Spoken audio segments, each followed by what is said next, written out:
Dear friends, welcome to Parashat Behalotcha. Being in lockdown for so many weeks, we don't often have the opportunity to study the weekly parasha together and maybe share meaningful insights that can impact on our lives in the situation that we find ourselves in today.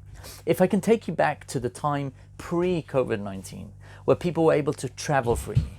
Imagine the situation where you actually were able to travel abroad with your family. You get up early in the morning, you're going on a summer vacation, and you pack the bags and you go towards the airport and you go through security and you have to put your suitcases on the plane and get through to the other side and then hire a car and get to your destination and you unpack and you're absolutely exhausted when you get there and you think, oh my goodness, I'm going to be here just for a week. I wish I could stay a month. Imagine having to pack up the next day and then move on.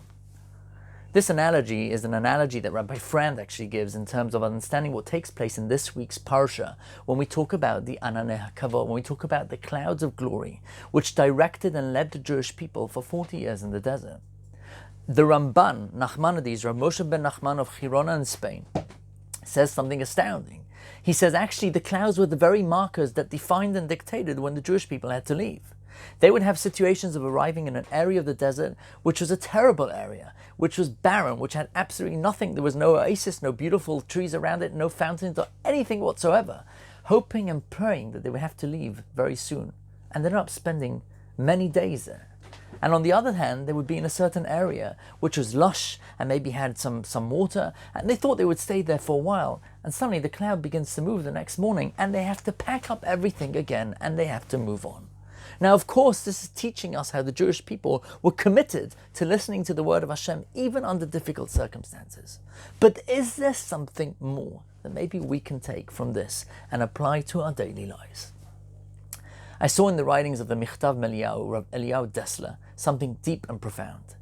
The Torah is teaching us over here a lesson that the Almighty was teaching the Jewish people in the desert was, when it comes to the life of a Jew, when it comes to learning Torah, when it comes to keeping mitzvot and His commandments, it's not dependent on external circumstances. It's not dependent on how comfortable you may be.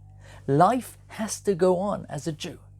We all say if we had more time, we'd learn more. If we had more availability, maybe we'd get up to pray and to come and daven with a minyan. Whatever it may be, we'd be more committed Jews. Do we have more time now? What was this lesson exactly? We all have problems in our lives. Whether it's problems with parents, problems with siblings, problems with communities, problems with friends, problems with business, there are always going to be problems. The erratic journeys in the desert were teaching us that Judaism is not dictated upon comfortableness. It's not dictated about making sure everything around us is beautiful. It wasn't a desert. It wasn't the Garden of Eden, so to speak. Life is not paradise. Life is always fraught with problems. And we've had a massive problem here in the entire world for the last 12 weeks. But as I mentioned, as we left shul, just a mere 80 days ago almost, that Hashem doesn't want us to daven in the shuls at the moment, but He wants us to continue functioning as Jews at home. And many of us have stepped up to the marks. We have these incredible opportunities now where we have more time than ever to really step up, to really live this idea and not just hear an idea and think, oh, it really doesn't apply to us. Actually, this applies to us more than ever before. Though even when things are uncomfortable in the outside world, and they are, we continue to function as a Jew. We continue to study Torah. Because being a Jew and practicing Judaism is not dependent on comfort. It's not dependent on living in a paradise world. The world doesn't function that way. And the clouds moving at certain points in the desert taught us this very lesson, which in 2020 applies more than ever before. Shabbat Shalom.